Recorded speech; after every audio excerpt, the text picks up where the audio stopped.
हजरत हंज़ला को देखो, नई नई शादी हुई है और शादी की पहली रात अपनी बीवी के साथ है। हर नौजवान की जिंदगी में शादी की रात बड़ी उमंगों की रात होती है। हजरत हंज़ला अपनी बीवी के साथ है, शादी की पहली रात है और सुबह होती है और अल्लाह के नबी की तरफ से जिहाद का ऐलान होता है, जंग के मैदान में जाने का ऐलान होता है। हजरत हंज़ला अपनी बीवी से कहते हैं, ऐ मेरी बीवी, मुझे जंग के मैदान में जाना पड़ेगा। अल्लाह के नबी की तरफ से मुनादी हो चुकी है। उस जमाने की औरतें भी कैसी औरतें थी, आज के दौर की औरतें दीन के नाम पर कोई गैरत नहीं होती। शौहर अगर दीन के नाम पर अपनी बीवी से किसी कुर्बानी का मुतालबा करे तो बीवी दीन के नाम पर कोई कुर्बानी देने को तैयार है। दुनिया के नाम पर हर कुर्बानी तैयार है। अभी मैं भागलपुर से पूर्णिया आ रहा था, 4-5 नौजवान आपके इसी पूर्णिया के, कोई 22 का है, कोई कहीं का है, कोई कहीं का है, देखा सब मुंबई से आ रहे हैं। मुंबई से कहने लगे, मौलवी साहब हम लोग मुंबई में रहते हैं, वहाँ काम करते हैं और महीनों के सालों के बाद हम अपने वतन को लौट रहे हैं ढेर सारा सामान लेके। बीवी को ये गवारा है कि शौहर मुझसे 6 महीना 7 महीना दूर रहे, मुंबई में रहे, सऊदी में रहे, दुबई में रहे, बीवी को ये सारी आजमाइश और ये सारी कुर्बानी गवारा है। क्यों? क्योंकि शौहर कमा के अल्लाह के दीन के लिए अगर वही शौहर दाढ़ी रख ले तो बीवी कहती है, अरे पहले इतने हैंडसम लगते थे, तुम दाढ़ी क्यों रखा, तुमने बेकार कर दिया। शौहर दीन के लिए अगर अल्लाह की राह में कुछ सदका खैरात कर दे और बीवी का कोई जेवर देने की बात कर दे तो बीवी को तैश आ जाता है। ये आज के दौर की औरतें हैं। मेरे प्यारे साथियों, हजरत हंज़ला शादी की पहली रात अपनी बीवी से कहते हैं, मुझे अल्लाह की राह में जाना है, नबी की तरफ से जिहाद का ऐलान हुआ है। हजरत हंज़ला की बीवी न चूं करती है न चरा करती, कहती बेशक आप जा सकते। हालांकि उसे पता है, हो सकता है मेरा शौहर जिंदा ना आए, हो सकता है मेरे शौहर की लाश आए, हो सकता है मेरे शौहर की शहादत हो जाए, मौत हो जाए, लेकिन वो खुले दिल से इजाजत देती है। जिहादे मोहब्बत की आवाज गूंजी, कहा हंज़ला ने ये दुल्हन से अपनी इजाजत अगर दो तो जामे शहादत लबों से लगाने को दिल चाहता है। हजरत हंज़ला उसी हालत में जंग के मैदान में जाते हैं, उनके पास गुस्ल करने का भी टाइम न था, उनके पास पानी के जरिए तहारत हासिल करने का भी टाइम न था। उसी जनाबत की हालत में वो जंग के मैदान में जाते हैं और मेरे भाइयों अल्लाह की राह में शहीद हो जाते हैं। और जंग के बाद जब शहीदों की लाशों को रखा जाने लगता है, अल्लाह के नबी अपने सहाबा से कहते हैं, ओ मेरे सहाबा, इन्नी लअरा हंज़ला, ओ मेरे सहाबा, मैं हंज़ला को देख रहा हूँ, तग़सिलुहुल मलाइका, कि हंज़ला को फरिश्ते गुस्ल दे रहे हैं। हंज़ला जनाबत की हालत में मैदान जंग में आए थे, नापाकी की हालत में मैदान जंग में आए थे, फरिश्ते उनको गुस्ल दे रहे हैं। मेरे प्यारे साथियों, आज अल्लाह के दीन के लिए कुर्बानी देने का जज्बा हमारे अंदर से निकल गया है। अपने बाजुओं को थोड़ा मजबूत करो मेरे भाइयों, अपनी हिम्मत को थोड़ा जुटा लो और अल्लाह के दीन के लिए मेहनत करने का और कुर्बानी देने का जज्बा अपने अंदर पैदा करो। अल्लाह का वादा है, या अय्युहल्लज़ीना आमनू इन तंसुरुल्लाह यंसुरकुम, ऐ ईमान वालों, जब तक तुम अल्लाह की मदद करते रहोगे अल्लाह तुम्हारी मदद करता रहेगा, व युसब्बित अक़दामकुम, और अल्लाह तुम्हारे कदम को मजबूत कर देगा। अल्लाह की मदद क्यों नहीं आ रही? इसलिए नहीं आ रही क्योंकि हम लड़ रहे हैं आपस में। मौलाना जरजीर साहब गिरफ्तार हुए, बनारस के बरेलवियों ने, हमारे बरेलवी भाइयों ने, कितने भाइयों ने मिठाइयां तकसीम की कि चलो अहले हदीस का मौलाना गिरफ्तार हो गया, चलो हमारे मसलक के खिलाफ तकरीर करने वाला और दूसरे मसलक का मौलवी गिरफ्तार हो गया। लोगों ने खुशियां मनाई थी और आज जब मौलाना सलमान अज़हरी गिरफ्तार हुए तो उनको महसूस हुआ कि जब आग लगेगी तो घर तो हमारा भी जलेगा। आज आग लगी है, आज उनके मसलक के आलिम को गिरफ्तार किया गया और अल्लाह का शुक्र है किसी अहले हदीस ने ये इस पर खुशी का इजहार नहीं किया, बल्कि बहुत सारे अहले हदीस उलमा ने, और मैं खुद उनमें शामिल हूँ, मैंने भी इसकी मुखालफत की और मैंने सपोर्ट किया कि मौलाना मुफ्ती सलमान अज़हरी को गिरफ्तार करना गलत है। उस तरीके की बयानबाजी तो बहुत सारे लोग दिया करते हैं, एक मामूली से बयान पर अरेस्ट करना और गिरफ्तार करना ये इंसाफ का तकाज़ा नहीं है। कब तक लड़ते रहोगे, कब तक आपस में इस तरीके से मसलक के नाम पर खेल खेलते रहोगे?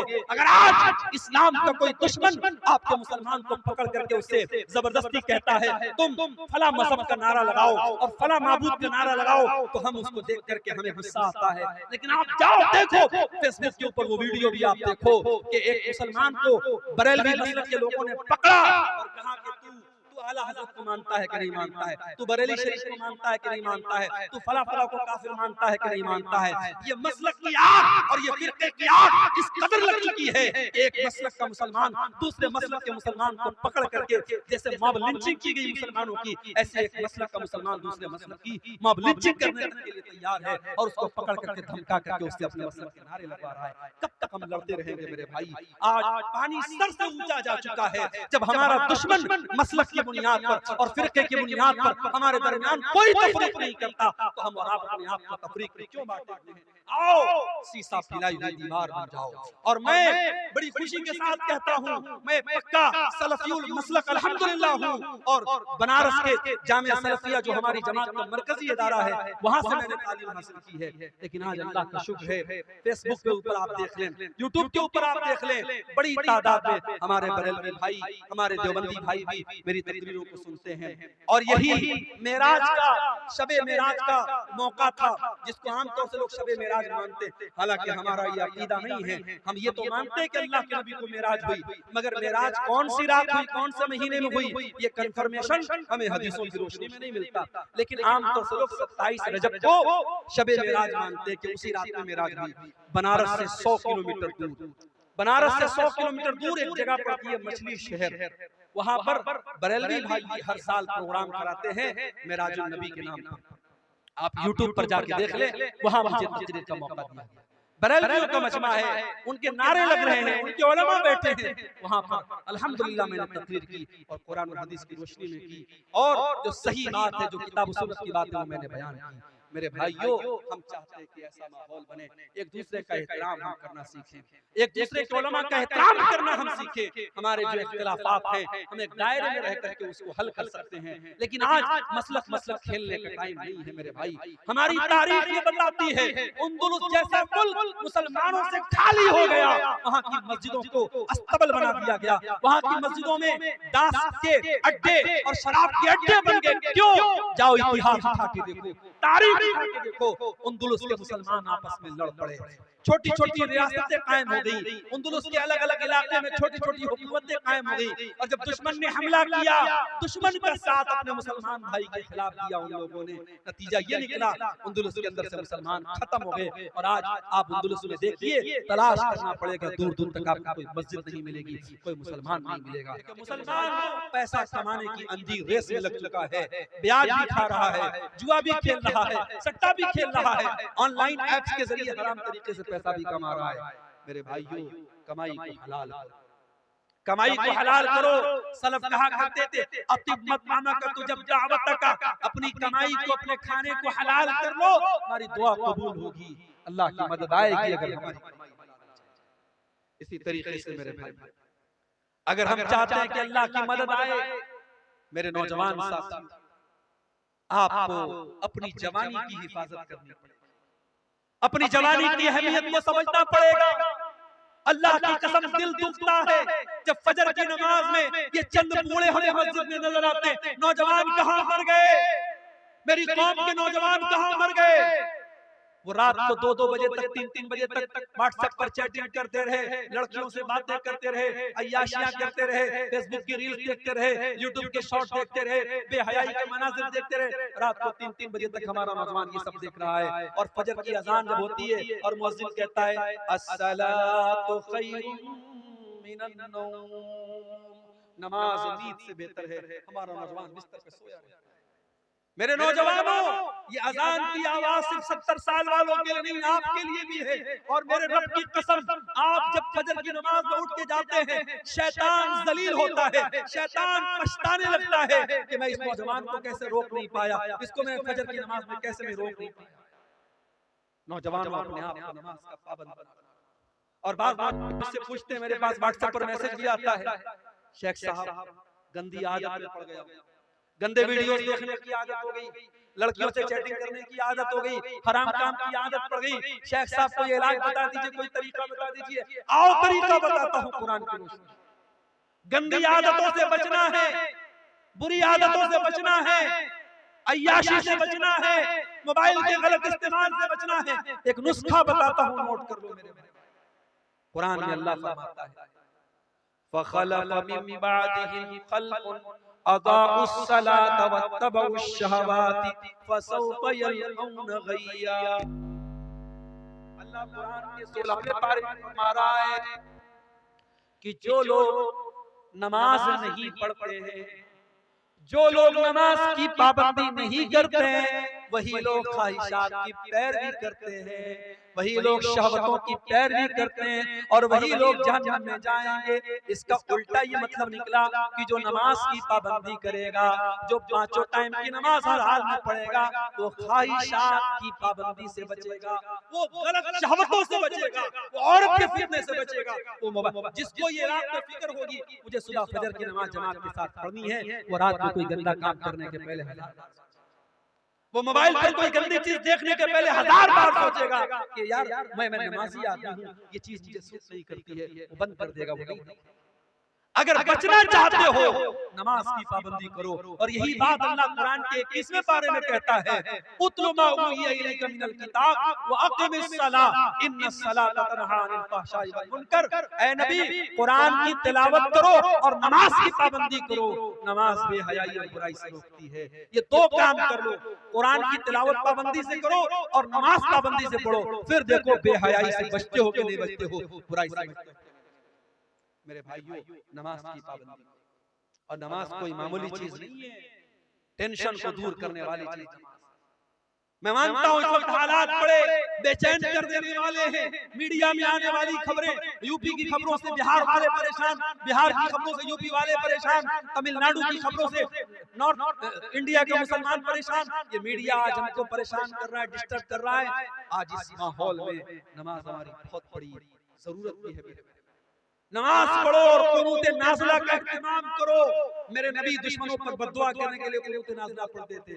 आज कुनूत नाज़िला पढ़ो और नमाज की पाबंदी करो। अल्लाह कुरान में कहता है, वस्तईनु बिस्सब्रि वस्सलाह, सब्र और नमाज के जरिए अल्लाह की मदद तलब करो। मेरे भाई, मेरे नबी जब टेंशन में होते थे, परेशानी में होते थे, हजरत हुज़ैफा रज़ियल्लाहु ताला अन्हु कहते हैं, अल्लाह के नबी नमाज के लिए खड़े हो जाते थे। आज हमें नमाज की अहमियत पर भी तवज्जो देने की जरूरत है। और आखिरी चीज, हमारी माएं बहनें इस उम्मत की बड़ी कीमती मता है। इस उम्मत की माएं बहनें, इस उम्मत की औरतें, इस उम्मत की बहुत कीमती दौलत है। क्यों? क्योंकि ये किसी की माँ बनती है, किसी की बीवी बनती है, किसी की बेटी होती है, किसी की बहन होती है। एक औरत के कई रूप होते हैं और इस्लाम ने औरत के हर रूप की बड़ी इज्जत की। इस्लाम में औरत को पूजा तो नहीं गया, औरत की इबादत तो नहीं की गई। इस्लाम में इबादत सिर्फ अल्लाह की है, मगर औरत अगर माँ है तो इस्लाम ने कहा उसकी इज्जत करो, उसके कदमों के नीचे। औरत अगर बीवी है, कुरान कहता है वमिन आयातिही अन खलक़ लकुम मिन अनफुसिकुम अज़वाजन लितस्कुनु इलैहा। बीवी तुम्हें सुकून पहुंचाती है, तुम्हारे घर को शांति देती है, तुम्हारे बच्चों को पालती है, तुम्हारे दिल को सुकून पहुंचाती है। यही बीवी बेटी, यही औरत बेटी है। तो अल्लाह के नबी फरमाते हैं, मन इब्तुलिया मिन हाज़िहिल बनाती शैअन कुन्न लहू सित्रम मिनन नार। जिसको अल्लाह बेटी दे करके आजमाता है और इस इम्तिहान में वो खरा उतरता है, बेटी अपने माँ बाप को जहन्नम की आग से बचाती है। यही औरत जब बहन बनती है, अल्लाह के नबी फरमाते हैं, जिसकी 3 बहनें हो और उन बहनों की सही देखभाल करे, सही परवरिश करे, सही जगह शादी कर दे, कुन्न लहू सित्रम मिनन नार। वो बेटियां अपने भाइयों, वो बहनें अपने भाइयों के लिए नजात का जरिया बन जाती हैं। मेरे भाइयों, औरत का हर रूप इस्लाम की नजर में बड़ा, मगर आज हमारी माँ बहनों को भी आज अल्लाह की कसम इंस्टाग्राम पर और फेसबुक पर और व्हाट्सएप पर जब किसी मुसलमान को बेहयाई के काम करते हैं तो हमें डबल बेहयाई के काम कोई भी औरत करती तकलीफ की बात है, मगर मुसलमान औरत के लिए डबल तकलीफ की बात है। ये हमारी कौम की है, हमारी कौम की है। अभी भागलपुर में गुजरा एक गैर मुस्लिम देखने में बजाई रही है, लड़का था, देखा उसके साथ और चिपक करके बैठी है। कुछ देर के बाद मोबाइल फोन आया मेरे सामने, सामने वाले से बात की, अस्सलाम वालेकुम। कपड़े से नहीं लगा मुसलमान ने, उसके चेहरे पर जो स्कार बना हुआ था तो उससे नहीं लगा मुसलमान है, लेकिन जब फोन पर उसने अस्सलाम वालेकुम ने कहा, मुझे पता लग गया मुसलमान है, मुझे बड़ी तकलीफ हुई। ये मुसलमान लड़के के साथ इस तरीके से आकर बैठ क्या क्या ये हालात आज मेरी मां और बहनों,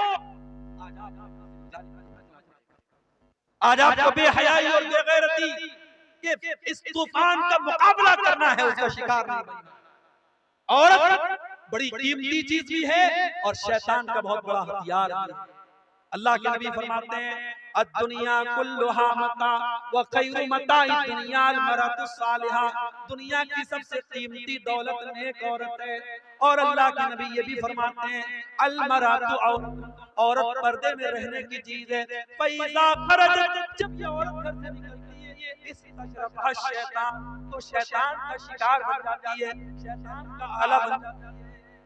इसलिए मेरी आप तो धारी खंजर है, आपके जरिए अच्छा काम भी हो सकता है और आपके जरिए समाज को बिगाड़ा भी जा सकता है। अब ये आप तय करें आपको क्या क्या।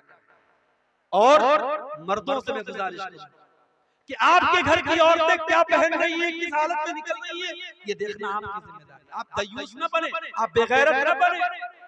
जिस भाई की बहन बेपर्दा निकले, जिस बाप की बेटी बेपर्दा निकले, जिस शौहर की बीवी बेपर्दा निकले, वो दयूस है, वो बेगैरत है। और मेरे नबी ने फरमाया, 3 लोग क़यामत के दिन ऐसे होंगे, अल्लाह ताला उनकी तरफ देखेगा भी नहीं। उन 3 लोगों में एक कोई इंसान भी होगा, अद्दयूस अल्लज़ी युक़िरु फ़ी अहलिही अल-ख़ुबूस, वो बेगैरत आदमी जिसके घर में बेगैरती का काम हो रहा हो और उसको कोई फर्क न पड़े। मेरे भाइयों, बेगैरती अल्लाह को पसंद है, अल्लाह गैरत वाला है, अल्लाह को बेगैरत को पसंद है। इसलिए अपने घरों में गैरत का माहौल बनाओ। अपने घर में ये बताओ, फर्क बताओ अपनी जवान बेटियों, ये खाला का लड़का है, ये मामू का लड़का है, ये चाचा का लड़का है, ये गैर महरम है, किसी को अलाउ मत करो। व्हाट्सएप पर किसी का सलाम आया, अपनी बहनों से कहना चाहता हूं, खबरदार किसी अजनबी को लिफ्ट मत कराओ।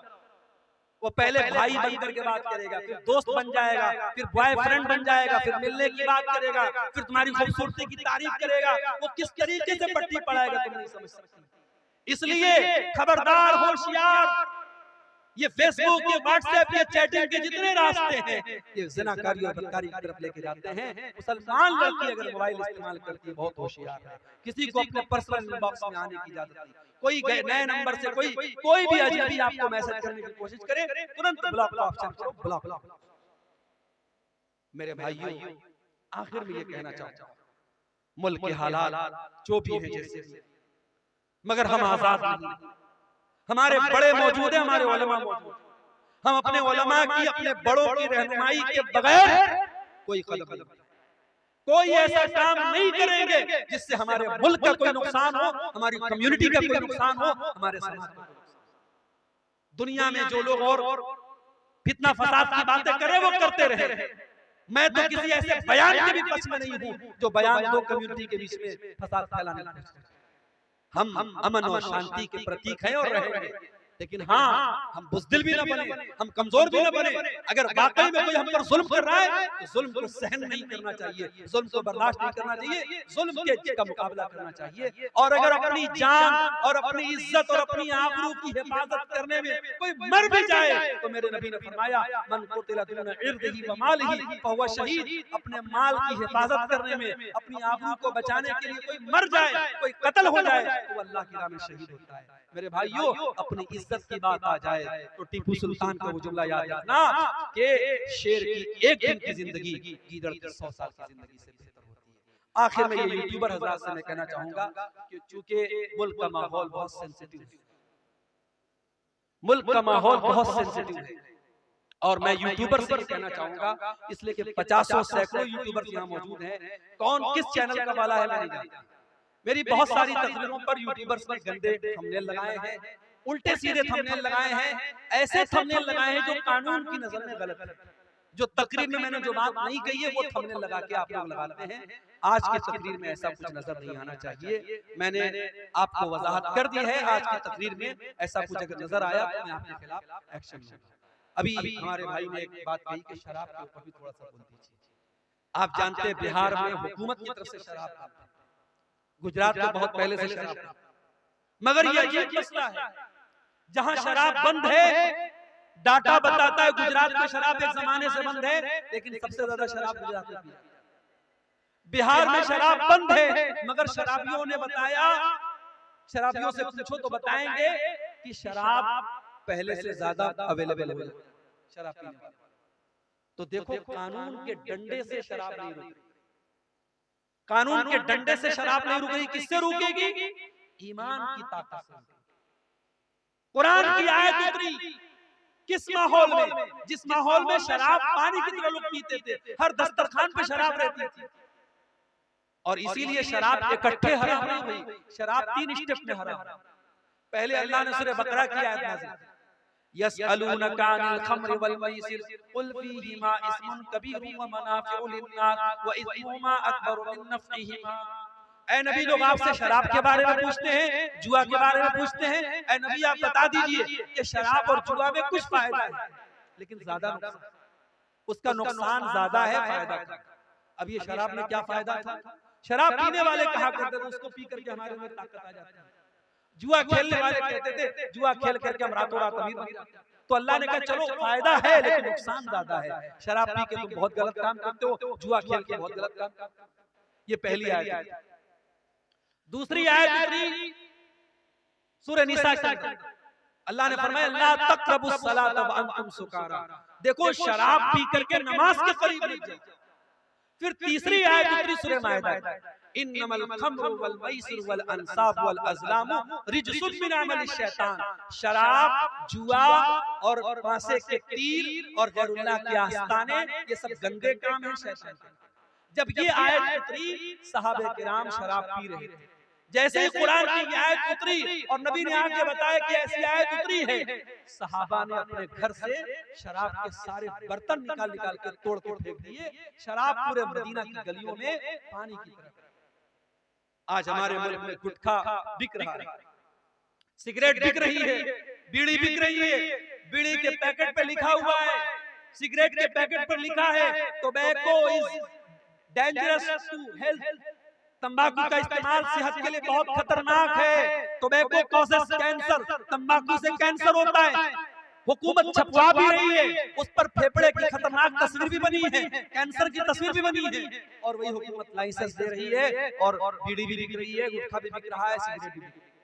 मेरे भाइयों, दुनिया के कानून और दुनिया के एडवर्टाइजमेंट के जरिए जो काम नहीं हुआ मोहम्मद रसूलुल्लाह के दौर में, जब एडवर्टाइजमेंट नहीं था, जब टीवी और रेडियो का दौर नहीं था, सिर्फ एक कुरान की आयत पर पूरे मदीना में शराब की नदियां बह गई। हम उसी नबी का कलमा पढ़ने वाले हैं। हमें कोई शराब का नुकसान न भी बताए, हमारे लिए इतना काफी है कि मेरे नबी ने शराब को हराम किया। और मेरे नबी ने कहा है शराब इतनी गंदी चीज है, तो शराब पिएगा कयामत के दिन जहन्नमियों का पीप और मवाद उसे पिलाएगा। शराब इतनी गंदी चीज है, मेरे नबी ने लानत की शराब पीने वाले पर, पिलाने वाले पर। शराब के लिए जो रस निचोड़ा जाता है और शराब को जो लेके जाता है, शराब को जो बेचता है, जो खरीदता है, सब पर अल्लाह के नबी ने लानत की। मेरे प्यारे साथी, शराब उम्मुल खबाइस, जो शराब पी लेगा वो ज़िना भी कर सकता है, वो अपनी माँ बहन बेटी के साथ भी गलत काम कर सकता है, कुछ भी कर सकता है। इसलिए मुसलमान शराब बंदी तो हमें करना चाहिए। मुझे याद है हरियाणा के गांव में मुसलमानों ने ये फैसला किया था कि हमारे यहाँ शादी में 1 पैसा जहेज करेंगे और लड़की की शादी सिंपल तरीके से होगी, कोई बारात नहीं आएगी, और कोई बारात लेके जाएगा, कोई जहेज देगा तो पूरा गांव उसका बहिष्कार करेगा। आज ये मिसाल हरियाणा में मौजूद है, मीडिया में इसको बहुत बयान किया गया। मैं चाहता हूँ आपके गांव में, आपके इलाके में भी इस तरीके की तहरीक चले कि हमारे गांव का जो शराब पिएगा हम गांव से उसका बाइकआउट करें। आप ऐसी कोशिश करें, इंशाअल्लाह जब आप शराबबंदी करेंगे तो पूरी मुल्क के लिए मिसाल बनेगी। मेरे भाई, जो काम कानून के डंडे से संभव नहीं है वो मजहब के जरिए और ईमान के जरिए संभव है। ये चंद सवालात आए हैं, इनको बयान करके बात खत्म करते हैं। मेरे वालिद मोहतरम मेरा अकीका नहीं दिए तो खुद अपना अकीका दे सकते हैं। अगर वालिद मोहतरम को ताकत नहीं थी और उन्होंने नहीं किया तो कोई हरज की बात नहीं है, और ताकत के बावजूद उन्होंने नहीं किया तो गलत किया। आप अगर कर सकते हैं तो कर लीजिए, इंशाल्लाह बेहतर है, अगर नहीं किया है तो आप कर सकते हैं, कोई हरज की बात नहीं। जामा मस्जिद जिस जगह पर कायम है वो जगह छोटी पड़ गई, इसलिए दूसरी जगह बना सकते हैं, यानी बना सकते हैं बिल्कुल। जो जामा मस्जिद है उसको भी आप मस्जिद रहने दें, दूसरी जगह बना लें, उसको बख्तिया मस्जिद बना लें, दूसरी जगह जामा मस्जिद बना लें, चल सकता है, कोई मसला नहीं है। तब भी कर सकते हैं, अगर उससे करीब में मुत्तसिल में जगह नहीं मिल पा रही है तो कर सकते हैं। अच्छा, उसको बेच करके उस पैसे से दूसरी जगह लेना चाहिए। अब ये तो फिर थोड़ा सा मुश्किल मसला है, इसके बारे में उलमा से पूछना पड़ेगा, इसके बारे में आप अपने इलाके के उलमा से एक फतवा निकलवा लें। रिश्वत लेकर नाहक फैसला करना आम है, ये सवाल नहीं बता रहे कैसा हो रहा है, बिल्कुल गलत हो रहा है। और मुझे कई जगहों के बारे में पता लगा कि जो सरदार लोग होते हैं, जो पंच लोग होते हैं, पैसा लेकर के किसी एक पक्ष का वो पक्षपात करते हैं, तो ये देखिए किसी के बारे में गलत फैसला करना ये तो ऑलरेडी बहुत बड़ा गुनाह है, लेकिन जिसको पंच बनाया गया है उसको तो एक तरीके से काजी बनाया गया, जज बनाया गया, और जज जब गलत फैसला करेगा तो ये बहुत बड़ा गुनाह है, इसको अल्लाह ताला क्या डबल सजा मिलेगी, इसको हिसाब देना पड़ेगा। तो इसलिए जो इंसान पंच है, जो फैसला करने का जिसको इख्तियार दिया गया है, वो हमेशा अपनी छवि को इतना पाक साफ रखे, कोई रिश्वत नहीं चलेगी उसके यहाँ, जो हक है जो सही है उसका वो साथ है, उसको ऐसा करना। किस किस नमाज में दुआए सना पढ़ना होगा और किस नमाज में, हर नमाज में दुआए सना पढ़ना होगा। दुआए सना पढ़ना जरूरी तो नहीं है, फर्ज तो नहीं है, लेकिन सुन्नत है, मुस्तहब है। अब दुआए सना आप बेहतर ये है कि वो पढ़ें जो सही बुखारी और मुस्लिम वगैरह में आई है, अल्लाहुम्मा बाइद बैनी व बैन खताया, ये पढ़ें, और वो भी आप पढ़ सकते हैं सुब्हानकल्लाहुम्मा बिहम्दिका व तबारक अस्मुका व तआला जद्दुका व ला इलाहा गैरुक, लेकिन ये पहली वाली जो मैंने पढ़ी वो ज्यादा बेहतर और ज्यादा मुस्तहब है। जनाजे की नमाज में अल्लामा अलबानी रहमतुल्लाह की तहकीक ये है कि दुआए सना का सबूत नहीं मिलता है, तो जनाजे की नमाज में आप औज़ु बिल्लाहि बिस्मिल्लाह पढ़ के डायरेक्ट सूरह फातिहा पढ़ेंगे, और सूरह फातिहा के बाद आप कोई और सूरत मिला लेंगे। बेहतर है कि आप मिला लें, नहीं मिलाते सिर्फ सूरह फातिहा पढ़ लेते तो भी कोई हरज की बात नहीं। पहली तकबीर के बाद आप औज़ु बिल्लाहि बिस्मिल्लाह पढ़ के सूरह फातिहा पढ़ेंगे और कोई सूरत मिला लेंगे, फिर दूसरी तकबीर के बाद दुरूद शरीफ पढ़ेंगे, तीसरी तकबीर के बाद दुआ पढ़ेंगे, और चौथी तकबीर के बाद आप सलाम फिर ठीक है। अल्लाह ताला हम सबको कहने सुनने से ज़्यादा अमल करने की तौफीक अता फरमाए। व आखिर दावाना अल्हम्दुलिल्लाहि रब्बिल आलमीन, वस्सलामु अलैकुम व रहमतुल्लाहि व बरकातहू।